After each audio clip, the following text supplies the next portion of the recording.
Difficulties in the measurement of national income. So हम लोग देखेंगे क्या डिफ़िकल्टीज़ है नेशनल इनकम को मेजर करते समय। So there are a various difficulty in a measurement of national income. National income को काउंटिंग करते समय या मेजर करते समय कुछ डिफ़िकल्टीज़ आती है। तो पहले देखते हैं, दो टाइप की डिफ़िकल्टीज़ होती है, एक थेरोटिकल डिफ़िकल्टीज़ और दूसरी होती है प्रैक्टिकल डिफ़िकल्टीज़। तो हम लोग पहला पार्ट देखेंगे थेरोटिकल डिफ़िकल्टीज़ और कंसेप्चुअल डिफ़िकल्टी। सो उसमें पहला पॉइंट है transfer payment. Individual get a pension. अब इंडिविजुअल पर्सन है तो उसे क्या मिलता है, पेंशन्स मिलती है, अनएम्प्लॉयमेंट अलाउंसेस मिलते हैं etcetera. But whether this transfer payment should be included in national income और नॉट। मतलब ये उस इंडिविजुअल पर्सन के लिए क्या होगा, इनकम होगा, बट गवर्नमेंट के लिए क्या होगा, वो खर्चा हो सकता है। सो ये जो ट्रांसफर पेमेंट है वो हमें इनकम कंसिडर करना चाहिए या नहीं करना चाहिए, ये सवाल है। सो individual get a pension, unemployment allowances etcetera, but whether this transfer payment should be included in national income और not is a major problem. ये सबसे बड़ा मेजर प्रॉब्लम है। One on one hand they are a part of the individual income, ये individual के लिए income है, and on other hand they are a part of the government expenditure. मतलब उस पर्सन के लिए वो इनकम होगी, पेंशन या अनएम्प्लॉयमेंट अलाउंसेस वो पर्सन के लिए इनकम है, बट गवर्नमेंट के पॉइंट ऑफ व्यू से देखा जाए तो गवर्नमेंट के लिए क्या है, वो खर्चा है। Okay, so they are a part of the government expenditure, hence the transfer payment are not included in national income। इसीलिए ट्रांसफर पेमेंट को हम लोग नेशनल इनकम में काउंट नहीं करते, गवर्नमेंट के लिए वो इनकम कंसिडर नहीं होगी।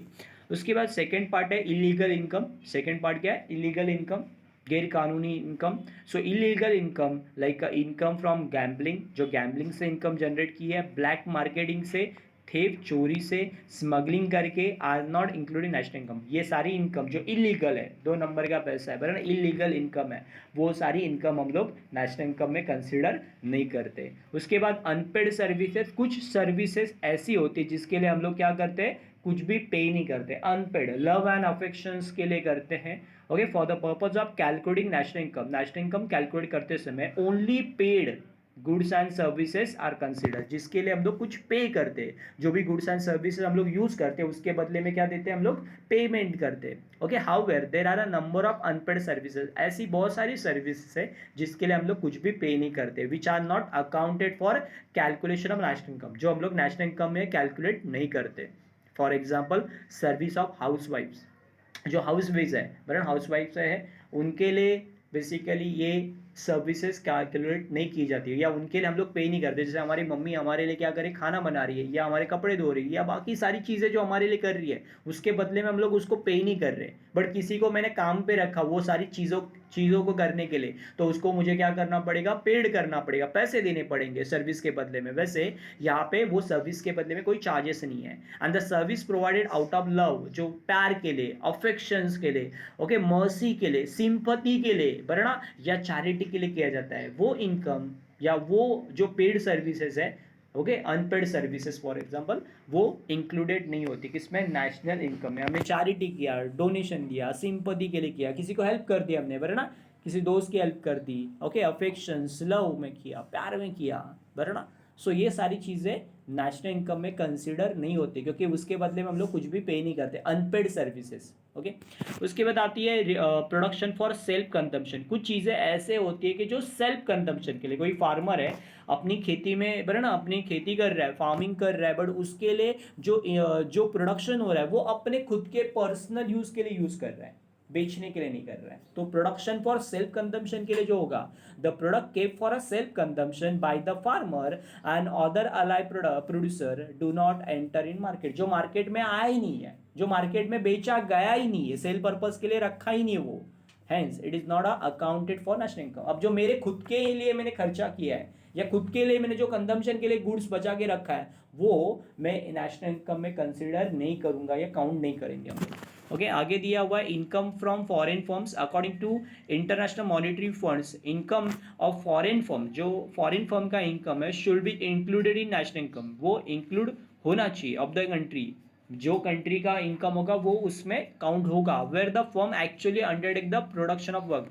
जहाँ पे वो प्रोडक्शन वर्क होगा उस देश में जो इनकम जनरेट होगी वो उस देश की इनकम होगी। Okay, according to international monetary funds, income of foreign firms should be included in national income, बराबर ना, फॉरेन इनकम नेशनल इनकम में काउंट होनी चाहिए, वरना where the firm actually undertake, जहाँ पे वो अंडरटेक कर रही है अपना प्रोडक्शन वर्क, जहाँ पे वो प्रोडक्शन वर्क कर रही है वहाँ पे वो देश में वो इनकम कंसिडर होनी चाहिए।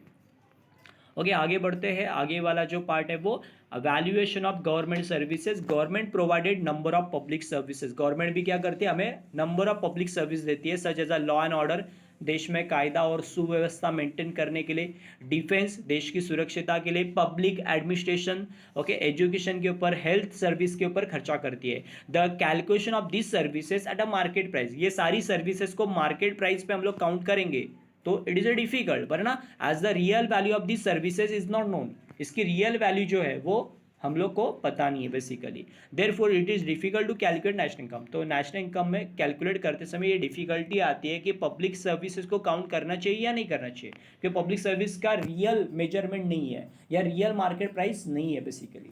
उसके बाद चेंजिंग प्राइस लेवल, जो प्राइस लेवल चेंजेस होते हैं, but difficulty in a calculating national income also arise due to change in price level. कोई प्राइस में चेंजेस हो रहे हैं, बराबर ना। For example when the price level rise, जब प्राइस लेवल बढ़ जाती है, महंगाई बढ़ जाती है, द नेशनल इनकम में शो इंक्रीज। तो नेशनल इनकम भी क्या होना चाहिए, बढ़ना चाहिए, इवन दो प्रोडक्शन में नॉट डिक्रीज, बराबर ना। प्रोडक्शन में हैव डिक्रीजेस, प्रोडक्शन नहीं बढ़ा है, प्रोडक्शन जितना है उतना ही है, बट क्या हुआ, प्राइसेस बढ़ गए, महंगाई बढ़ गई है, तो नेशनल इनकम भी बढ़ना चाहिए, ऐसा बोलते हैं basically. But also when the price level fall, जब प्राइस लेवल गिर जाती है, नेशनल इनकम में शो डिक्रीजेस, नेशनल इनकम भी क्या होना चाहिए, कम होना चाहिए, इवन दो देयर में be increase in production.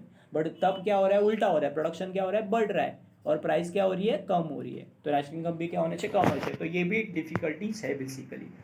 Okay, आगे दिया हुआ है डिफिकल्टीज, प्रैक्टिकल डिफिकल्टीज और statistical difficulty. In practice number of difficulty arise in collection of statistical data. जो स्टैटिस्टिकल डेटा है वो कलेक्ट करने में डिफिकल्टीज आती है। Require for a estimation national income, national income estimate करने के लिए जो हमें डेटा चाहिए या इन्फो चाहिए वो डिफिकल्टी आती है कलेक्ट करने में। Some of the practical difficulty are as follow. पहले है प्रॉब्लम ऑफ डबल कोइंसिडेंस या डबल काउंटिंग होती है। The greatest difficulty is calculating national income is double counting. National income में सबसे बड़ा प्रॉब्लम क्या है, डबल काउंटिंग होती है। It arise from the failure to distinguish properly, इसको डिस्टिंग्विश करना या डिफरेंट करना अलग है, बिटवीन अ और फाइनल और इंटरमीडिएट प्रोडक्ट, मतलब फाइनल प्रोडक्ट और इंटरमीडिएट प्रोडक्ट, मतलब जो मिडल प्रोडक्ट है उसके बीच में और फाइनल प्रोडक्ट में डिफरेंस करना डिफिकल्ट है। For example floor use by bakery, आटा फॉर एग्जांपल, वो कौन यूज़ करता है, बेकरी वाले यूज़ करते हैं, इज एन इंटरमीडिएट प्रोडक्ट, मतलब उनके लिए वो ज़रूरी प्रोडक्ट है। बेकरी में क्या चाहिए, आटा चाहिए, बिना आटे के हम लोग क्या नहीं कर सकते, बेसिकली प्रोडक्शन नहीं कर सकते, बराबर ना। So is an intermediate product and they are household is a final product. अब जो हमारे घर पे जो आटा होगा वो हमारे लिए क्या होता है, फाइनल प्रोडक्ट होता है। तो बेकरी वालों के लिए क्या होता है, वो इंटरमीडिएट प्रोडक्ट होता है, मतलब जो आटा होता है वो उससे वो लोग क्या करेंगे, बटर बनाएंगे या टोस्ट बनाएंगे या पाउस बनाएंगे, तो वो उनके लिए होगा, फाइनल प्रोडक्ट होगा। बट हमारे घर में जो चपाती बनती है बेसिकली, या हमारे जो घर में जो रोटी बनती है उसके लिए वो क्या होगा, वो फाइनल प्रोडक्ट होगा, उनके लिए इंटरमीडिएट गुड्स होगा और हमारे लिए क्या होगा, वो फाइनल प्रोडक्ट। तो ये डबल कोइंसिडेंस हो सकता है। Existence of non monetise sector, बहुत सारे नॉन मोनेटाइज सेक्टर भी है अभी भी, मतलब जिसमें पैसा इन्वॉल्व नहीं होता। In India specially in rural area there is a exit non monetise sector भी है। Agriculture still being nature of subsidence farming, major part of the production partly exchange for the other goods and services, मतलब barter system थी पुराने जमाने में, goods के बदले में गुड्स दिया जाता है, गेहूं के बदले में चावल, बराबर ना, चावल के बदले में गेहूं, ऐसे होता था। तो ये एक्सचेंज करने वाली जो चीज़ है, पैसे के बदले में पैसा नहीं हो रहा है, बराबर ना, गुड्स के बदले में पैसे नहीं हो रहे, तो गुड्स के बदले में गुड्स एक्सचेंज करते हैं, गांव में ऐसा होता है, बराबर ना। तो वो नॉन मोनेटाइज सेक्टर है जिसमें पैसा इन्वॉल्व नहीं, it excluded while counting national income. तो नेशनल इनकम में ये चीज़ें काउंट नहीं होती है। आगे दिया है inadequate and unreliable data, adequate and correct data on production and cost relating to crops, बराबर ना। जो एडिक्वेट डेटा है, करेक्ट डेटा नहीं हमारे पास है कितना उत्पादन हो रहा है, and cost data relating to crops, crops का, फिशरीज का, एनिमल हस्बेंड्री, ओके, या फॉरेस्ट्री या कंस्ट्रक्शन ऑफ वर्कर या स्मॉल एंटरप्राइज, इनका हमारे पास एग्जैक्ट डेटा नहीं है कि कितना प्रोडक्शन हो रहा है, okay, are not available in a developing country, जो डेवलपिंग देश है वहाँ पे ये सारा डेटा अवेलेबल नहीं होता. Beside this data on income, मतलब जो हमने कमाया नहीं है, consumption and investment expenditure of rural and urban population are also not available. जो इन्वेस्टमेंट एक्सपेंडिचर है या कंजम्पशन एक्सपेंडिचर है जो हमने कमाया नहीं है, ऐसी इनकम, बराबर ना. सो ये इसका भी डेटा हमारे पास अवेलेबल नहीं है. This does not reveal the actual size of national income. इसी वजह से हमारे पास नेशनल इनकम का एक्चुअल साइज नहीं है, मतलब एक्चुअल पता नहीं है कि हमारा नेशनल इनकम कितना है exactly. Depreciation refer to wear and tear of capital asset. Depreciation यानी क्या, असेट का वेयर एंड टेयर, किसी कारण असेट की वैल्यू कम हो रही है, बराबर, ड्यू टू द यूज. अब ये कब हो रही है, क्योंकि उसका यूज हो रहा है इन अ प्रोसेस ऑफ प्रोडक्शन के प्रोसेस में हम लोग उसको इस्तेमाल कर रहे हैं. जैसे मशीनरी है तो प्रोडक्शन करने के लिए हम लोग इस्तेमाल कर रहे हैं, तो उसका क्या होगा, सालों में डेप्रिसिएशन होते रहेगा. There are no uniform and common accepted standard of rate. Depreciation का रेट कितना होना चाहिए, उसका एक कोई स्टैंडर्ड नहीं है. Applicable to the various capital asset, मतलब कौन से असेट के ऊपर कितना डेप्रिसिएशन चार्ज करना चाहिए, इसका कोई स्टैंडर्ड रेट नहीं है. Okay, this difficult to make a correct deduction for depreciation. हमें कितना डिडक्शन करना है डेप्रिसिएशन, कितना कम करना है डेप्रिसिएशन, ये करेक्ट पता नहीं है. ओके, उसके बाद कैपिटल गेन और लॉसेस, मतलब कभी कभी गेन भी होता है और लॉस भी होता है. Okay, which occur due to the property owner by the increase और डिक्रीज इन मार्केट वैल्यू. मतलब जो प्रॉपर्टी ओनर है उसकी जो प्रॉपर्टी की वैल्यू बढ़नी और कम होनी, market value of their capital asset और change in demand are not included in the national income. National income में ये भी चीज़ नहीं होती, मतलब कितना प्रॉपर्टी का वैल्यू बढ़ा कितना कम हुआ वो भी काउंट नहीं होता, because the changes not result from current economic activity. तो ये करंट इकोनॉमिक एक्टिविटी का पार्ट नहीं होता बेसिकली, इसी वजह से वो काउंट नहीं होता. तो कैपिटल गेन और कैपिटल लॉस यहाँ पे कंसिडर नहीं होता बेसिकली. देन आगे है इलिटरेसी. हमारे देश में क्या, असाक्षरता और ignorance. Due to ignorance and illiterate people, जो असाक्षर लोग हैं, स्मॉल प्रोड्यूसर, जो छोटे मोटे उत्पादन करता होते हैं, do not keep an account. वो लोग प्रोडक्शन का कोई अकाउंट नहीं रखते, मेंटेन करते नहीं रिकॉर्ड, बराबर ना. So they can not give information about the quantity और वैल्यू ऑफ देयर आउटपुट. उनके आउटपुट का इतना, यानी कितना उनका उत्पादन हुआ या कितना उनका प्रोडक्शन हुआ, उसका उनको एग्जैक्ट इन्फॉर्मेशन नहीं होता, कितनी क्वांटिटी और कितनी वैल्यू में. आगे दिया difficulty in classification of working population. हमारे देश में कितनी वर्किंग पॉपुलेशन वर्किंग है, मतलब basically classification of working population ये करना कैटेगरी थोड़ा डिफिकल्ट है. In India working population is not clearly defined. हमारे इंडिया में वर्किंग पॉपुलेशन कितनी है या क्या एज होनी चाहिए उसकी, वो इतना क्लियरली मेंशन नहीं है. For instant farmer in India are not engage in agriculture round the year, बराबर ना. जो हमारे इंडिया में फार्मर लोग हैं जो खेती करते हैं वो पूरा साल भर काम नहीं करते खेती में, कुछ 6 महीने करते होंगे, बाकी 6 महीने बैठे रहते हैं, बराबर ना. Obviously in off season they engage themself in alternative occupation.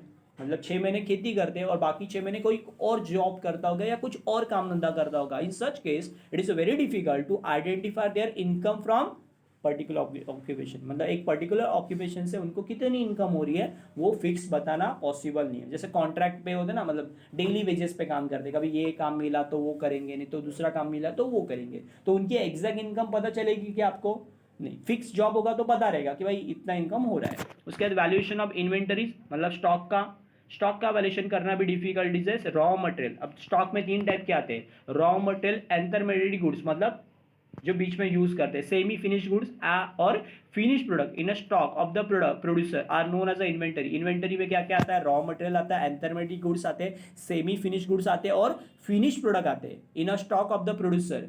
Any mistake in measuring value of inventory, कुछ भी मिस्टेक हो जाए, स्टॉक की मेजरमेंट करने में कुछ भी मिस्टेक हो जाए तो will distort the value of final production. इससे क्या होगा, फाइनल प्रोडक्शन की वैल्यू में चेंज होगा of the producer. Therefore the valuation of inventory यानी स्टॉक का वैल्यूएशन रिक्वायर केयरफुली असेसमेंट. वो आपको केयरफुली क्या करना पड़ेगा, ध्यान में रख के उसको मेजर करना पड़ेगा. तो ये भी एक डिफिकल्टीज होती है. तो एग्जैक्ट वैल्यू ना पता होने की वजह से फाइनल प्रोडक्ट की वैल्यू बदल सकती है या चेंज हो सकती है, वो एग्जैक्ट पता नहीं चलती. सो ये सारी डिफिकल्टीज है. 2 डिफिकल्टीज है, एक थ्योरेटिकल और दूसरा है प्रैक्टिकल.